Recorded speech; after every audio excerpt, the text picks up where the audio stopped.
efficient financial protection systems and resilient reconstruction systems. And as we know from Tier 5 of the IPCC, now disaster and climate risks are integrated as far as the risk reduction is concerned because of the climate extremes, and their frequency and intensity is increased across various parts of the globe. Important monitoring system close to the seas is the Doppler weather radar about the cyclones coming from the seas and affecting the coastal populations. And another monitoring is sea level monitoring stations and HF radar systems to monitor the coastal wave amplitudes and current intensities approaching the coastline. And tsunami warning system is a major tsunami warning system.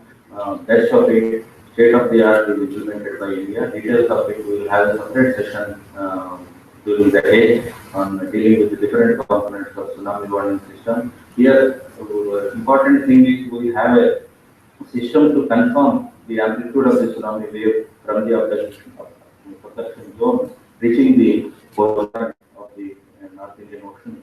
So that is the unique difference of this warning system as compared to Pacific and other JNA warning systems. You have the confirmation of tsunami and amplitude and travel times can be adjusted according to the measurements from the bottom pressure recorder network established here to have details as it approaches the coastline.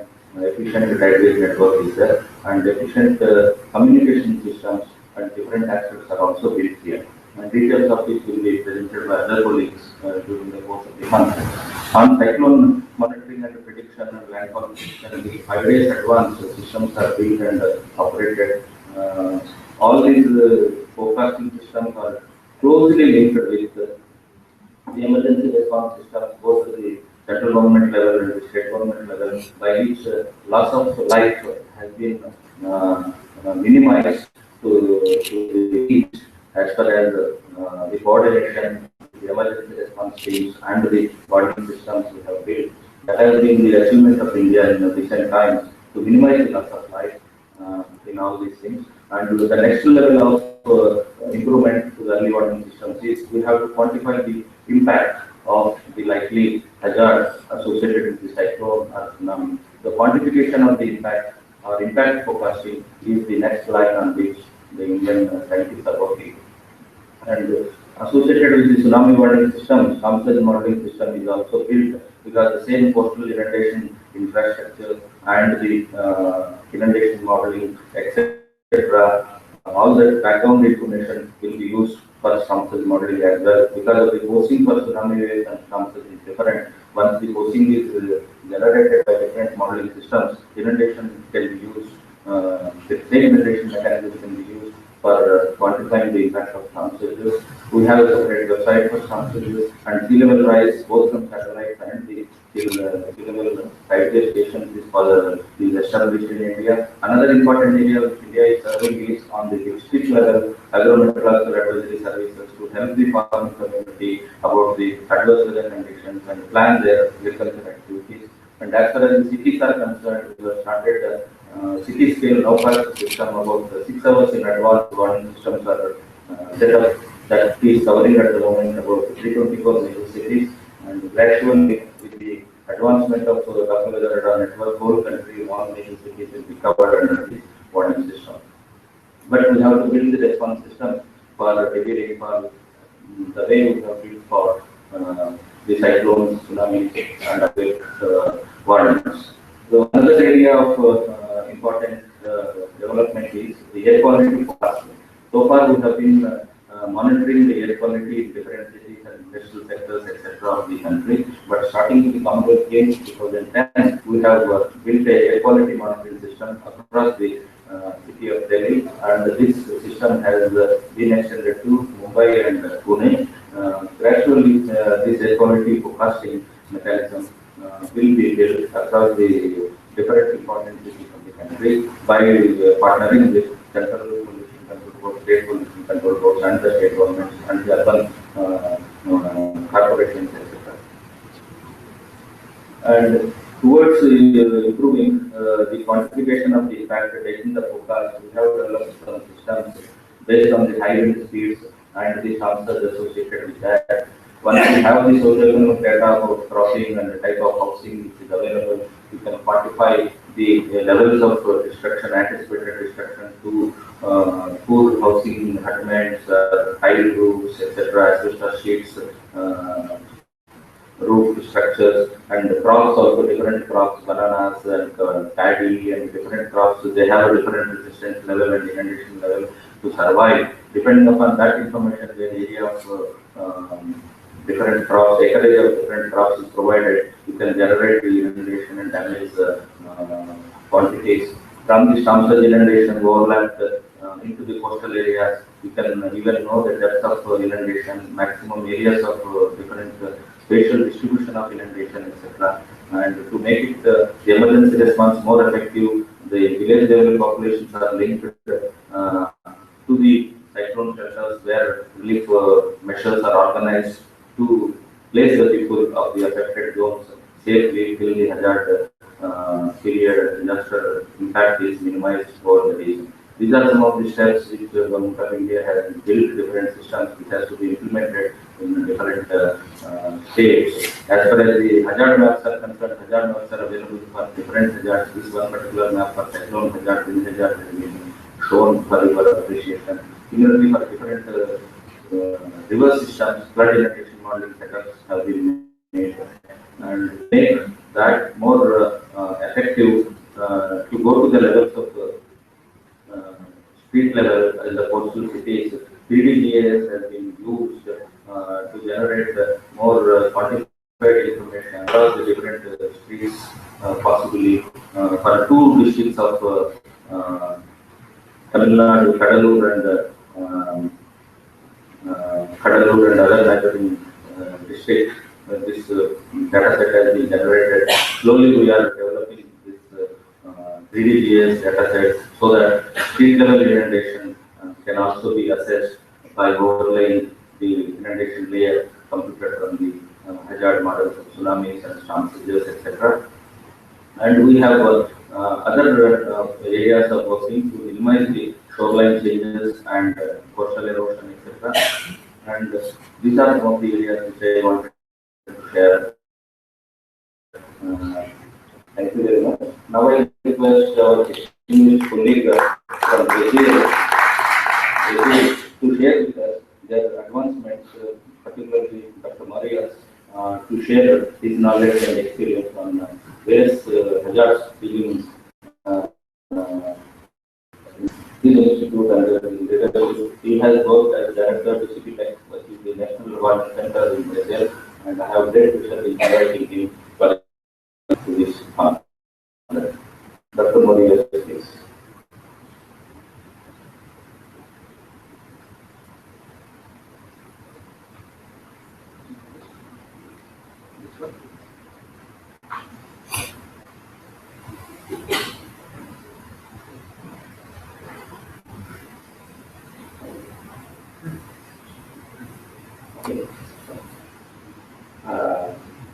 Thank you, Mr. Chair.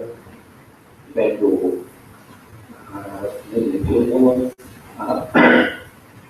Well, it's an honor to be here and to have the opportunity to talk to you very shortly about your experience in considering natural disaster and policy of the government. The Brazil experience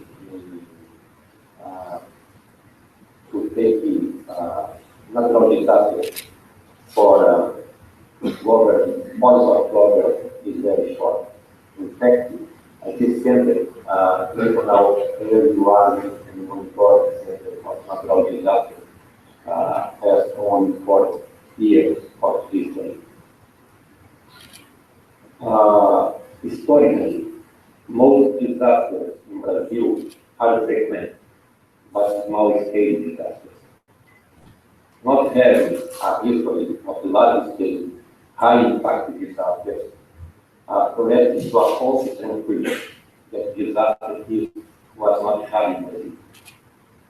However, that was not supported by disaster data, which showed an increasing occurrence of disasters of diverse types across the country. different parts of the territory presented various hazards and different intensities of disasters. In the last 20 years, the number of natural disasters increased from the year 724,000.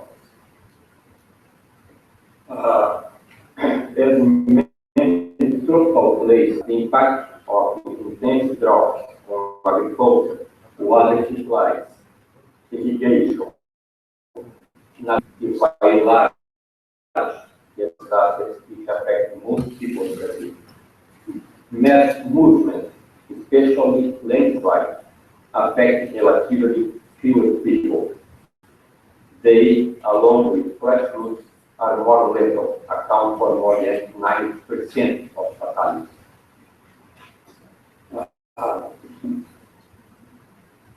The increased figures of natural disasters and related human and material losses was so important that the federal government created in 2011 the Brazilian National Plan of Risk Management and Response to Natural Disasters.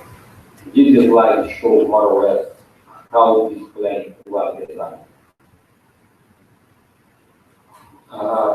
The strategy of the plan is to have acknowledgement, database data sharing and research, one force account for monitoring and the early warning, one national task force, information and communication, and of course capacity building. The governance of the plan includes at the first level institutions that have basic information and where the science of disasters are produced. Starting from local information and continue through geological, hydrological, meteorological institutions and universities, as well as other ministries where risk analysis and vulnerabilities are developed. In the second level is the SEMADEM. I will briefly explain a little bit more in the next slides about SEMADEM. The early warning is passed by SEMADEM to SENAD. SENAD is the National Center for Risk Management and Disasters. Receiving the early warning, then SENAD acted as an intermediate player, sending the information to civil defense and the other actors like the Army, Navy, Air Force, and the health ministry. It's important to tell that between the creation of the SEMADEM in July and the first day of the operation in early December passed less than 5 months. In this period, SEMADEM started from zero to have a team with near 50 PhDs and the other equal number of persons working at intermediate functions. Besides the human resource, it was also constructed one operational room and a preliminary headquarters. And the more important, SEMADEM was responsible to define and to install different types of sensors in a country that has more than 80 million square kilometers. This slide shows the main focus of the SEMADEM to the national plan. But SEMADEM also has participation in other two boxes. SEMADEM works 24 hours, 7 days a week, monitoring nearly 1,000 hot cities. These cities are those where are the definition by Geological Services and National Agency of Water that the cities that has risk of floods, flash floods, and landslides. The operational room of the SEMADEM has at least working every time 2 experts in meteorology, 2 experts in geodynamics, 2 experts in hydrology, and 2 experts in natural disasters. At least 8 persons working all the time in the operation room. The level of warning was defined by this matrix. You have here in this matrix one column that defines the possibility of the disaster and that aligns the potential impact of the disaster. And considering the possibility and the potential impact is defining the level of the warning. The procedure of the warning is shown in this slide. You have at first meteorological analysis, geological analysis, and hydrological analysis. Then you have a diagnosis of the current situation, and of course the forecast.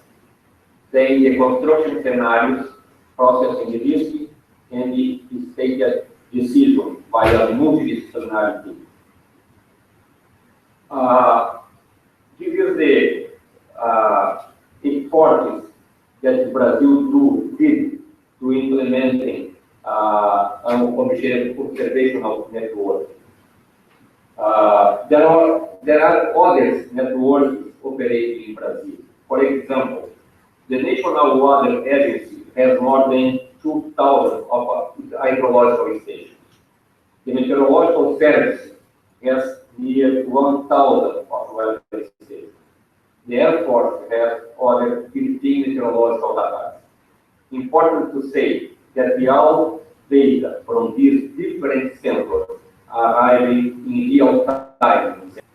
This such complex information needs the development of special systems to quality control, data integration, and a geological base, georeference base. Thank you. This is a map of Brazil showing each in the different colors. There are the municipalities responsible for monitoring. You can see that it's so difficult to monitor in a big, large town. There are some municipalities here, mainly in the north part of Brazil. There are bigger than many countries in Europe, for example. This is the automatic re-engage that CEMADEM installed in 2 years, from in the middle of 2011 to the end of 2012.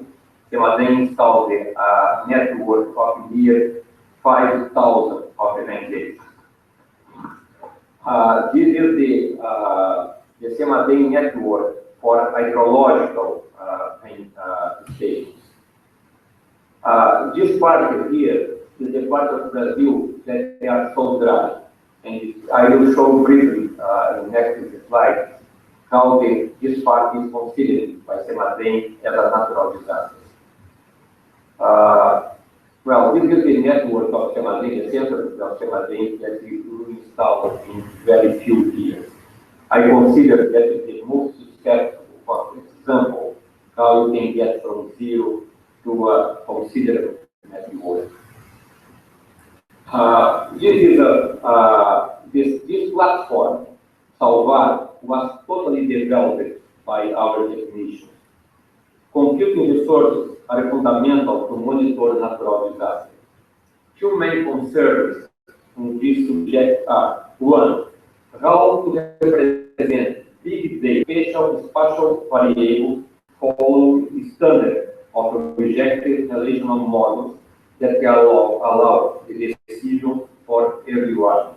And second, how to retrieve and mine a large amount of data from a number of sources, different sources, usually not uniform, in a common computational environment, friendly to decision makers of different backgrounds.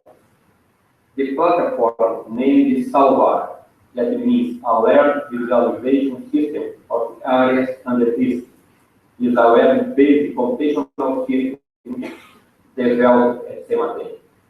Salvar offers to experts a web geographic information system used as managed service to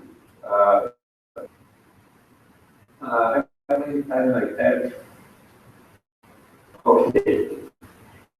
Let me start very shortly saying about some projects that we consider as important. The semi-arid project is the project related with this part. Okay? We have two projects for that part of Brazil. Crop collapse forecasting in Brazil semi-arid. We have an agrometeorological modeling, and more important, a crowdsourced to collect data and send the information. This project is supported by National Institute for Science and Technology, as well as by IASA. And the other project for that part of Brazil is the monitoring of drought impacts, providing set of data indicate drought conditions for support financial emergency aid actions.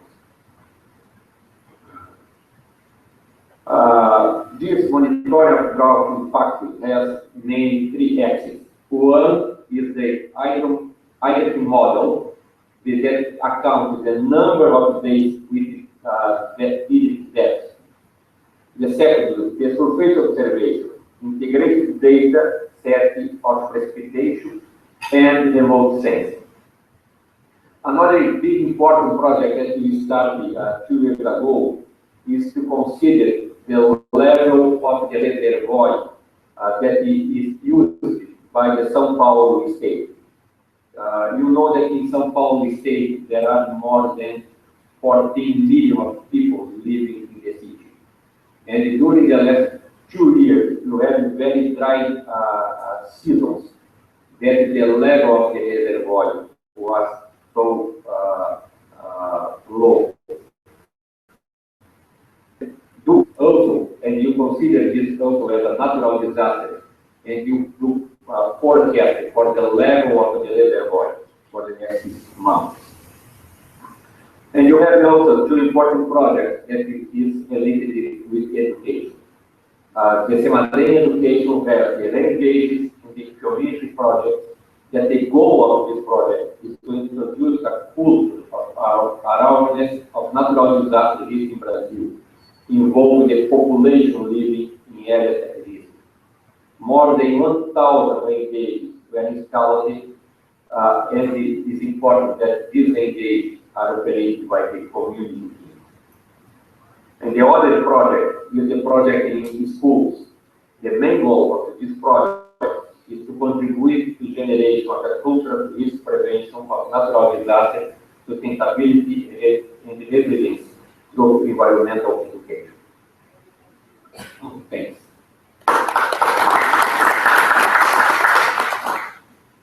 Thank you, Dr. Morris. We will have now presentation from our distinguished colleague from Russia, Dr. George. May I now request him for his presentation on this occasion. Dr. George.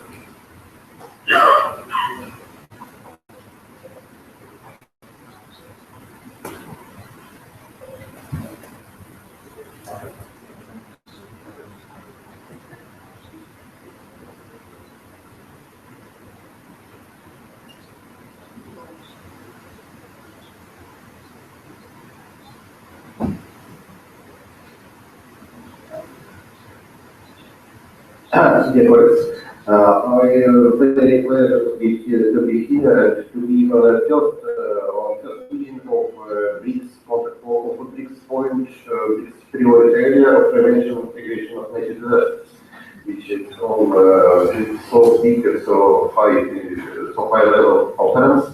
Yeah.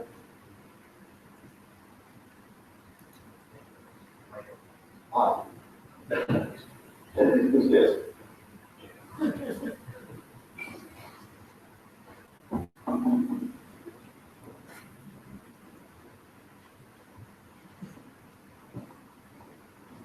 Yes, dear colleagues.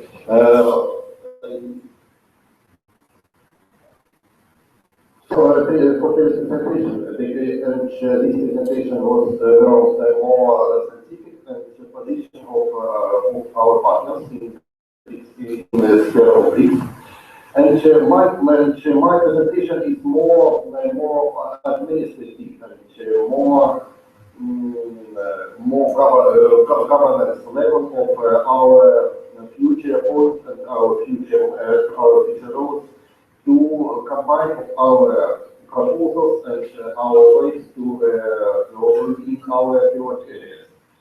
And they interesting for me. I am from Federal Technological University in St. Petersburg, and I'm a representative of our Ministry of Science and Education of Russian Federation.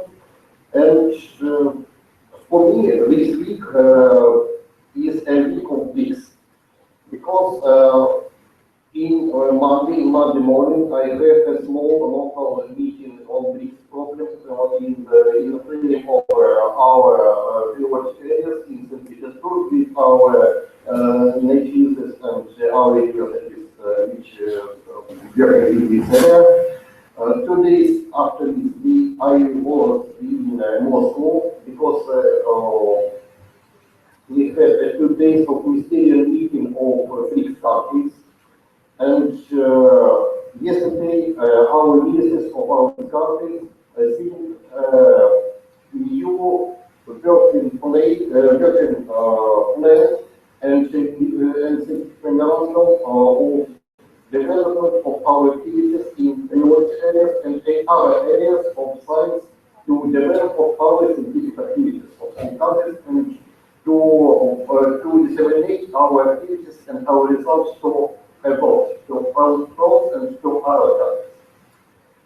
And today I have a night flight to here, and I hear on this conference and this very important meeting. And in memorandum, this meeting is the first meeting of all pivot areas at home, these activities. Yes? And tomorrow evening in Petersburg, I have another Brics meeting with another university in St. Petersburg. So it's very interesting, and it's very interesting and very pleasure for me, because our Brics countries cover practically all nature spheres and all nature areas of our world. Yes, from polar spheres to equator and to tropical areas. And certainly our remote areas, native disasters is a first, I think, as a first and a main point and the main areas which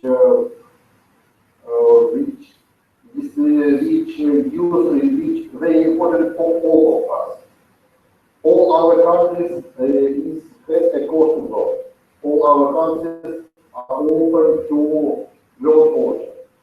Yes, all our countries have practically same hydrometeorological and nature's pressure for our economy, for our development, and for our citizens. So I think these priorities and this point that we feel and most important for us. So, from point of view of these priority areas, we have 5 areas which we point of our ministries and our government.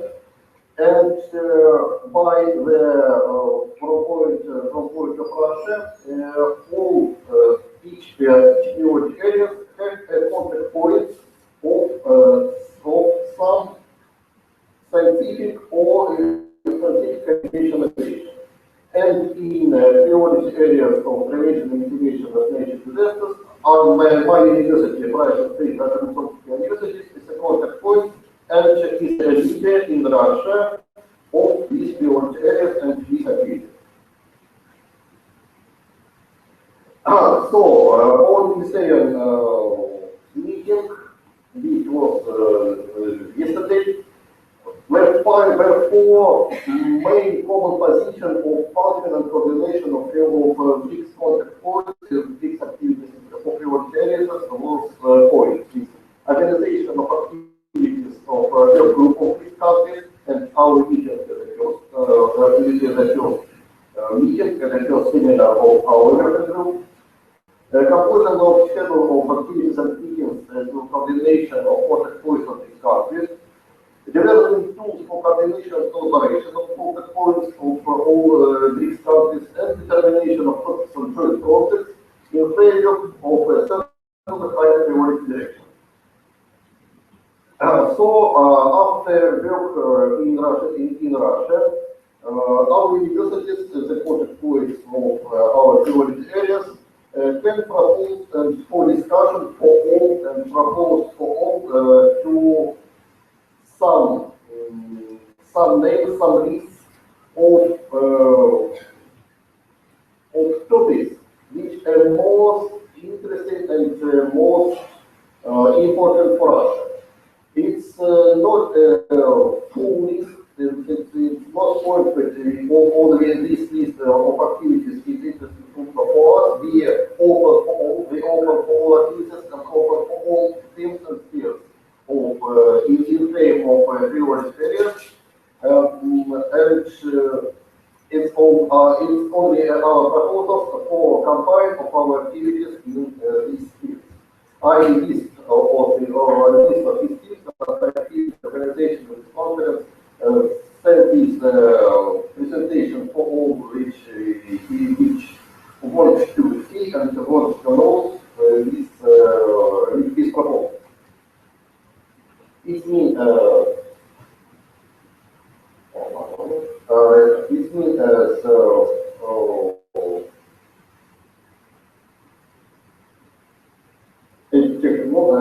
its activities include technologies, automatic system of process, of methodological process, biological process, and our fields, and methodology of conflict resolution and other systems and really technology processes which are important for us and important for business for countries. And instead of one of our last proposal is development of Brics, dictionary and thesaurus for transnational communication during joint operation of Brics countries. Yes, it means 4 languages dictionary and thesaurus for in each frame of our priority areas. And next, some proposals from Russia, some proposals for our partners from Brics to organization of our priority areas work and in frame of collaboration of contact points. At first, one of the main problems is a problem of communication between the Brics countries and between the sides. Specific communication between the countries and between our communities. In Russia, there are 30 technology platforms. It means a platform is not any technological platform as an infrastructure. Yes, it's a scientific infrastructure. It's an area for communication of different organizations in frame of education, science, and business. Yes, and one of the technology platform for which we propose for cooperation between the countries is a technology platform, technologies for sustainable ecological development. This technology platform combines about 3 countries, organization of Russian Federation, and this technology platform is possible to use to inform all organizations of Brics country and to combine within the Brics country to make common activities and common proposals and common joint projects on base of these projects. Yeah?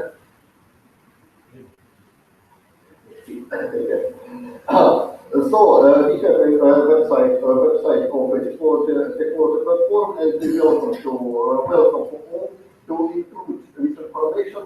And this one page of this website is on English, and it's possible to fill a form, and we invite all of you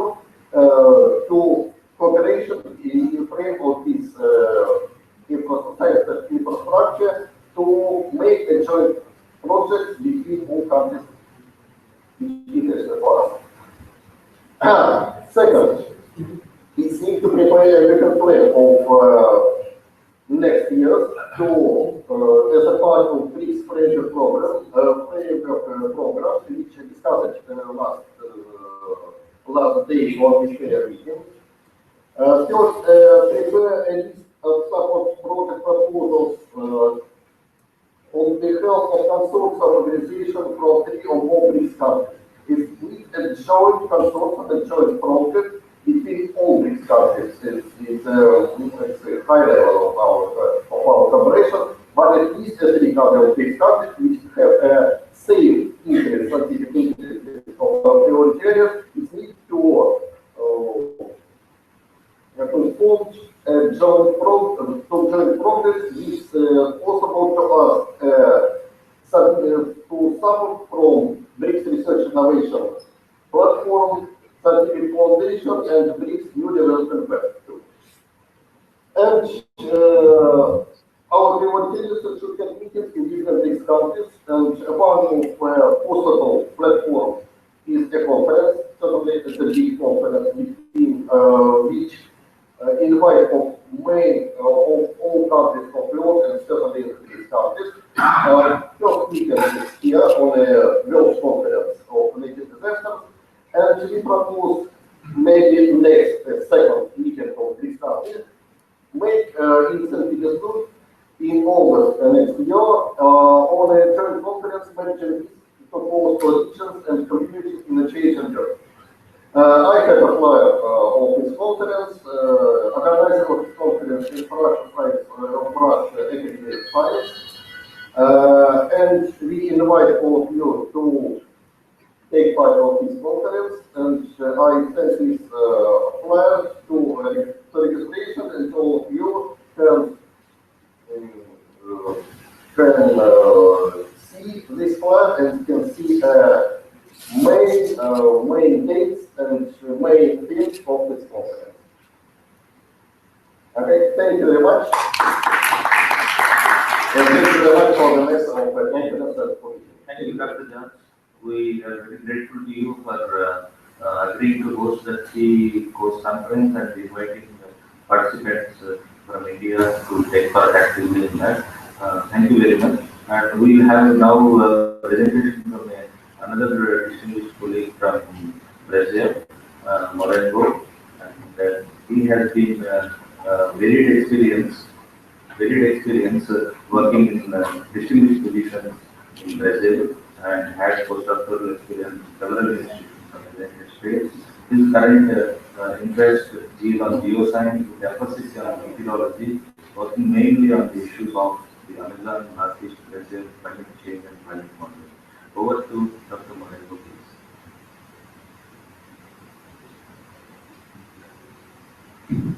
Well, good morning. Thank you very much, Mr. Chairman, for the nice introduction. I'm going to follow on Dr. Mora's presentation also on the distinguished Russian delegate in terms of the context of natural disasters activities in Brazil in the context of Brics. Since in the other countries, climate change may have been increasing the risk of extremes, and not only in terms of the intensity of extremes, but also on the population growth and on the exposure and vulnerability. So while cities are growing, populations are getting more vulnerable to this kind of extremes. And the ones you have are the ones that affect Brazil, particularly droughts, floods, flash floods, and in the lower part landslides, and also tide waves because of sea level rise and more storm activity. Luckily, in Brazil, we do not have the risk of earthquakes and tsunamis, at least not yet. And small hurricanes, just once on history, but we are more related in terms of the concept we have in terms of natural disasters. As Dr. Moraes mentioned, what we do in Brazil, there are 2 centers. The one is the National Center for Monitoring and Early Warning and Natural Disasters. It's a government federation, government institution that works together with the National Center for Disasters and Risk Management. And they both together advise the civil defense, and the civil defense issue the alerts so the population gets really informed. So what we work at CIMADEN is a research center, it's an operational center where also research activities are done, but this is not the research type of university, it's more like applied research. The continuous monitoring of adverse conditions and also the warnings of natural disasters. In the case of Brazil, in the case of CIMADEN, we have several people from different profiles working with geology, disasters, hydrology, and meteorology. And in disasters, we also include communication, because we have to communicate to government. Regularly, our president calls Dr. Moraes or whoever is available to explain the situation, like the one we have, for instance, in southern Brazil, where we have floods which are related to El Niño. So they want to see more in terms of impacts and how these impacts are affecting people. So what the government can do to reduce the vulnerability and exposure of these people. So there is a different mix of different research types, and this works together with products from other centers. For instance, the one we have, this knowledge about the risk, which is based in terms of research and collection of data, the monitoring systems with this, the brains of CIMADEN, and the different activities working with different other centers. So the focus of CIMADEN is basically box 1, 2, and part of 3, but we are interacting with other systems. This is in the context of this whole disaster risk reduction. And in Brazil, most of the natural disasters are water-related. 58% are with the drought, 14% are floods. So between the lack of water and excess of water, including landslides, we have almost 70% of the natural disasters water-related. So most of them, of course, are triggered by weather phenomena, and there are other factors that have nothing to do with climate and climate that magnifies the impacts of the natural disaster. For instance, people living in risky regions, governments building housing in places where they are not supposed to be. So a natural disaster is a combination of environmental and also climate factors. If you see the map of Brazil, according to the different types of disasters, we have, for instance, the heavy flows, where you have the yellow dots, flash floods and flooding, and mud flood and landslides. And if you see most of these disasters are concentrated in coastal regions, like in northern Brazil and also the southern part of Brazil. The definition of natural disaster is when you have a disaster that affects people. So there may be others in other regions when you have no dots that they happen there, but there is no people in there, so it doesn't have any impact on population. And I say this because of the combining all of those figures, we have basically the regions which are mostly dense in population, like apart from Sao Paulo and Rio de Janeiro. We have more interest in there because the population density is very high, and those are where the cities are growing, and sometimes the growth is not sustainable. And as shown in this figure, but Dr. Osvaldo, my responsibility is to work with research. So what we do, we develop research at CIMADEN, but we work very closely together with research institutes and universities. So for instance, we don't develop models for weather or climate forecasts, but we work with the centers that they issue forecasts, so the forecast can be translated, for instance, in warning of drying conditions from the government. So we don't duplicate this effort. We work together with centers that provide this kind of information. And if you notice, the rural population is going down, the urban population is going up, and they are growing in areas that actually are not the best ones.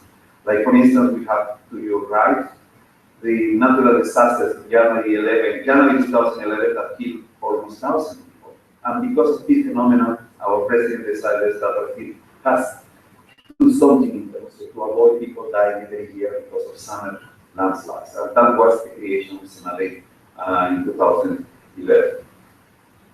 Well, as Dr. Osvaldo mentioned, the project pluriometers from the communities, and two of the regions actually that we are in the middle of natural disasters, here in the Northeast Brazil region. If you notice, these colors from October 2010 to September 2015, when you have observation and data interpolated, the red color means very dry conditions. And this region is one of the most populated and vulnerable regions of Southeast Brazil, and it shows special attention from the government.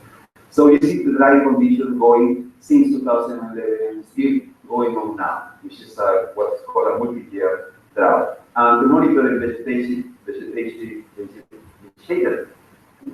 drought index you have the lower part, which means actually the drought conditions still continue. It's a combination of dry days and also vulnerability. And when you notice this region, you notice Brazil, the region with the red colors, that's the semi-arid lands, which is the one which actually is one of the most affected by drought conditions. And the network we have in terms of automatic hydrometeorological extensions, all of them, they measure soil moisture in Northeast Brazil, and we started an experimental project where soil moisture is estimated based on these observations, and we issue these kind of maps, which are very useful for agricultural purposes of the region. But if you notice, all of it, because of the drought conditions, are experiencing very low soil moisture because the rainy season hasn't started yet. And as Dr. Morales mentioned, in São Paulo, since 2012, we are in the middle of a drought situation affecting the metropolitan region of São Paulo. And if the rainy season doesn't start this month, next month, in November, we're going to be with a major problem. And the study of analysis from the Munich Red from Germany, they estimate the impact of this drought in the São Paulo region, in southeastern Brazil, for 2014 in the order of $5 billion, which actually was the fourth natural disaster, the most important ones in the world. And in terms of disaster risk reduction in the context of Tier 1 and life protocols, I mean, there are so many things that we can be doing, according to the answer that I saw from the Russian delegate presentation. There are several activities which include risk assessment, risk reduction, risk financing and transfer, which is the new way now of working with natural disasters. We cannot avoid it. Risk is there. We cannot hide risk, but we should be able to reduce it and to manage it. And in terms, does it involve some sort of political agreement among Brics countries and from the different national committees, and try to follow the Sendai and Hyogo framework. Like, for instance, the 4 priorities: understanding risk, disaster risk, strengthening disaster risk governance, investing in disaster risk reduction, and enhancing disaster risk preparedness. That's something that has to be discussed. At this time, for instance, we're working together with the countries from the Mercosur region in South America, the Spanish-speaking countries, in there working with a glossary of natural disasters, which is something we can develop also for the Brics countries. So, in terms of what we do at SEMADEN, is extremely relevant to Brics. We need some sort of consideration activities. We have been in some Brics meetings in Brasilia a few years ago, and I think what the Kyoto, Hyogo, and Sendai framework, we may be able to keep doing and start implementing more the work on disaster risk reduction. We can start working similarly in Brazil, but the 80% in South America, also in some of the other countries. Well, thank you. Thank you, Dr. Moreno, for your full comprehensive coverage of activities happening in Brazil. Brazil is the leader in terms of operationally building the activities of meteorology and geology and the hydrology put together, and covering about 1,000 municipalities in Brazil. They are building warning systems and communication systems to mitigate the impact of the ocean. Thank you very much to Brazil again for having taken a lot of things to come over to India for this important conference to share your knowledge. Now I will have the pleasure of inviting Professor Mohamed Secretary from the United States. He is a professor at the School of Management in Northampton University and State University of New York, and he has worked in different positions across the university. Currently, he is a guest professor at the University of China and as well as Poznan University in Poland, and he has varied experience in terms of addressing economic impacts and economic requirements of building resilience Over to the Professor please.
Maybe I can start.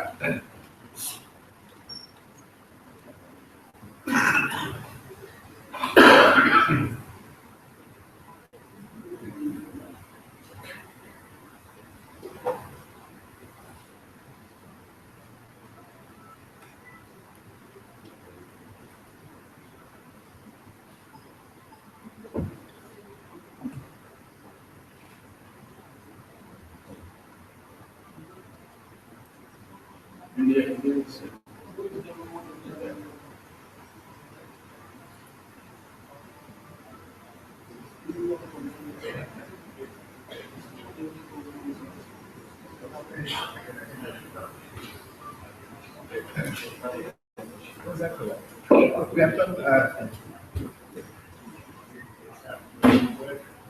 We have some problems here with my flash drive. There are so many to find out. My name is Dr. Chatterjee. I'm in the State University of New York University, and also in teaching university in China, and also at the Poznań University in Poland. So I go there.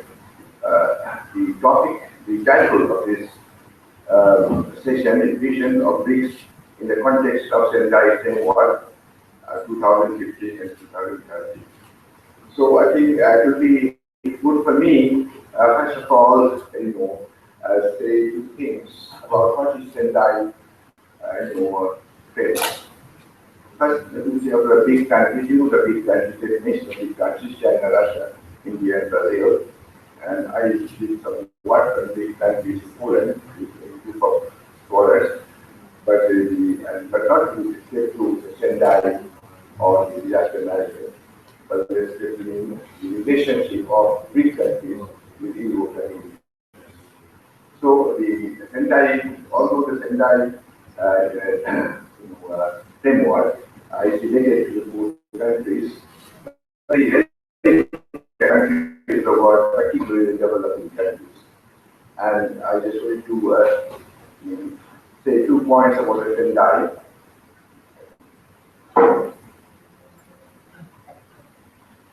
First of all,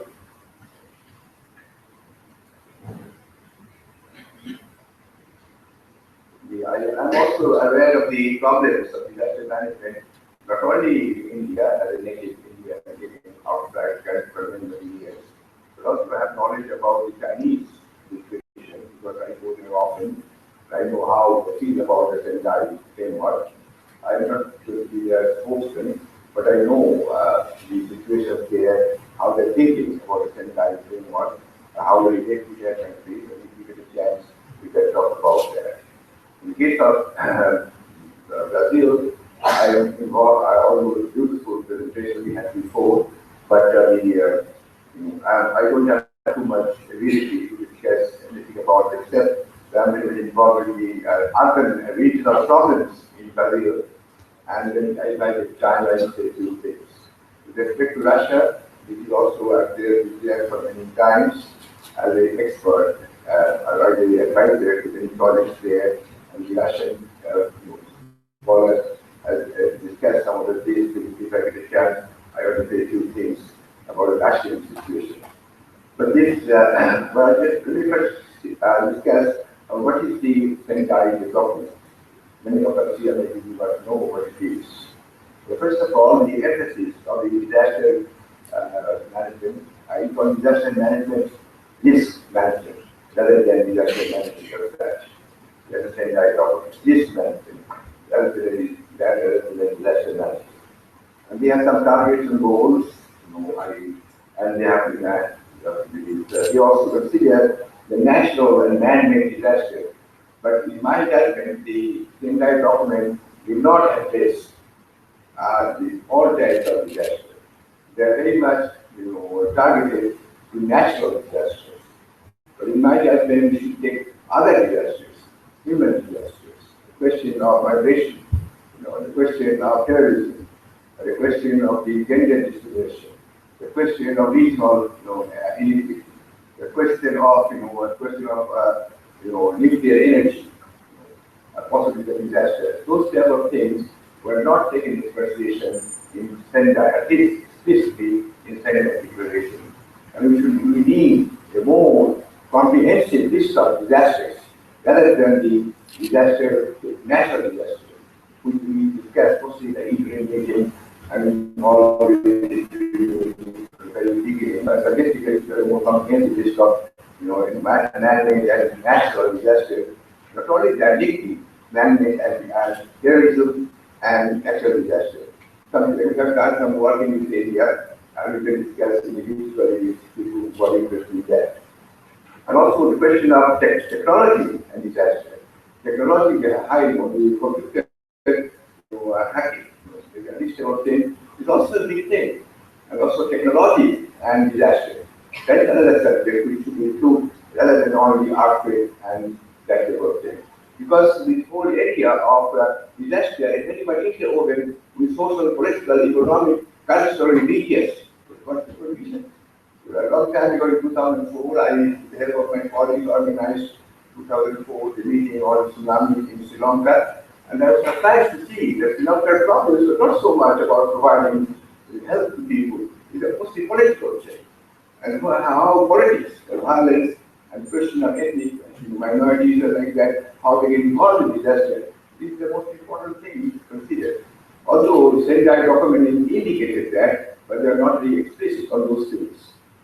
And the environmental thing, they discuss biological risk about question of disease and epidemic, that type of thing is mentioned, but it is far more than that. See, healthcare, for example, health facilities is very much related to health problems. And of course, WHO, they emphasize that the Tifac document has mentioned that, but it was not so explicit in their statement. And then the governance and accountability. This is also a very important thing they mentioned, but it has to be more, explicit about what type of government different countries, Russia, China, India, different types of democratic, non-democratic, and different types of government.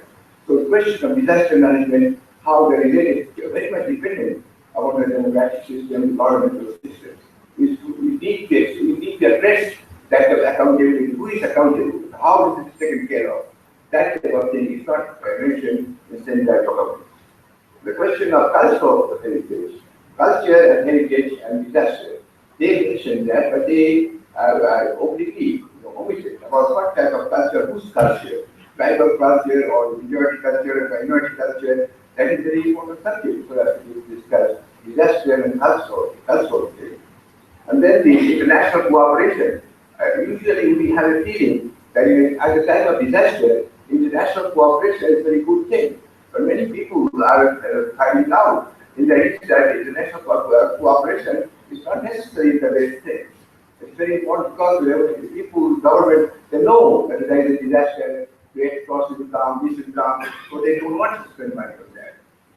So a question of whether international cooperation or involving the army or the is a good thing or not. This type of things is considered in the entire documents. And then we said that document is after the Hugo experience. We have many experience before, many earthquakes, many landslides, many things. We can get a lot of experience about what went wrong. We had a meeting in Gujarat, I organized in Calcutta on the Gujarat earthquake. We see what is the problem on the Gujarat earthquake situation. So what I'm saying, you have a lot of experience of disaster management in different places. Most of the cases, the sociological, cultural, religious, the question of other things involved, rather than supplying things to other people. And because I keep saying that in the case of disaster management, we have been very much involved. I'm a management scientist, management person in the Wharton School. So the management, we are involved in the disaster supply chain. But you see, the supply chain analysis is organized whole thing of supply chain analysis. I think applied disaster is based on the principle to minimize cost. But the question is not a cost. The question is human beings. So then also a new subject is disaster management called humanitarian disaster management. And humanitarian disaster, ethics on disaster management, ethical aspect of disaster management. We should consider this than the question of minimizing total cost. The same thing happened in Bangladesh about the minimizing Walmart and big corporations. They wanted to have the outsourcing because they want to minimize costs. But this also is unethical in many situations. So this is the question of goals or mortality and reduction on a number of affected people, economic loss, infrastructure loss, and their goal is to also international cooperation, warning system, your excellent presentation from Brazil scholars and externalization. The question of decentralization. The question of decentralization is a very important thing in the federal structure. What's control of the central government for disaster? What is the goal of decentralization? Local aspect. That's a lot of work has been done in economics of decentralization. Those things can be indicated in disaster management. What I'm saying, many of the things we are doing in economics in the area of conflict management and peace studies, many things we are doing, they are not integrated. The type of things which we are doing in the area of disaster management, and which are mostly covered in this type of meetings in everywhere. So I the need of giving this interdisciplinary aspect of the disaster, not from civil engineering, not from remote sensing alone. Of course, they are very important, but they have to be integrated with the social, political, economic, and cultural structures of the countries. And then question of coordination between different sectors. I know it's also a sector of there are a lot of techniques in economics like input output analysis, CDG, many things we are doing in the regional impact of disaster.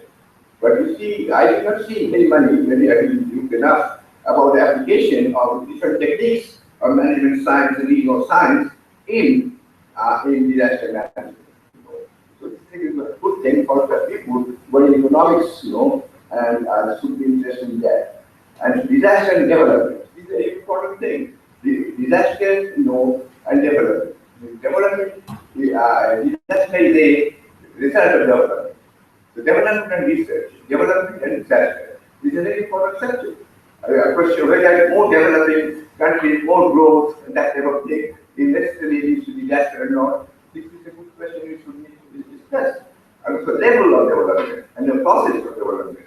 Energy, for example, nuclear energy. I know research, especially in India, in India. I know some of our other countries, but the thing is, most of the things which that document are saying, they are very, very important for countries like India, although it is very, very technical and very much oriented about the geomorphology and technical things, remote sensing and that type of thing. Question of inequality, conflict, and disaster management. This is very important. I mean, people are unequal. The development, although many countries have high growth of 9%, 10% like that. Sorry. Yeah, I'll conclude. So for my main conclusion is that we need, the syntax document is a very, very good reference for us to start. There are some problems there. The problem is not to address the social, economic, political, and and politics and inequality problem between nations. And those type of things will be supplemented with that to make a really a framework of action for countries to that role. Thank you. Thank you, Dr. Banerjee. We had a good flavor of Sendai declaration, and where additional the declaration have to be dealt with, and particularly economic aspects and other hazards which are not covered there, man-made hazards and other nuclear hazards which you have pointed out, chemical, biological, and all those things. And it is a great experience to share your knowledge here, and I am very thankful to the co-panelists here, particularly two distinguished people from Brazil and another distinguished colleague from Russia, and Professor Chatterjee from the United States.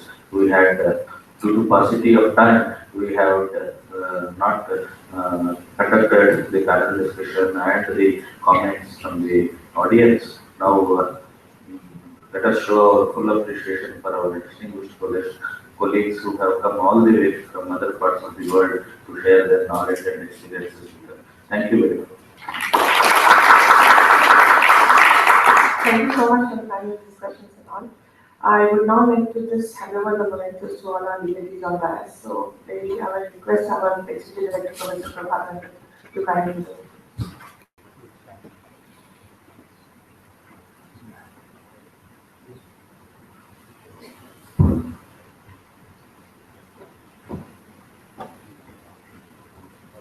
Yeah, we started.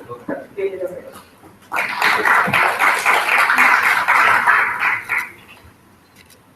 Dr. Manas, कोई आगे चल गया खींचता Dr. Alfonso.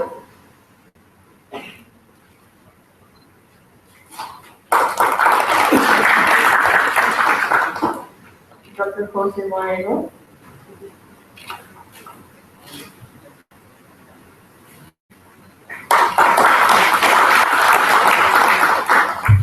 And Dr. George. Thank you very much for your time.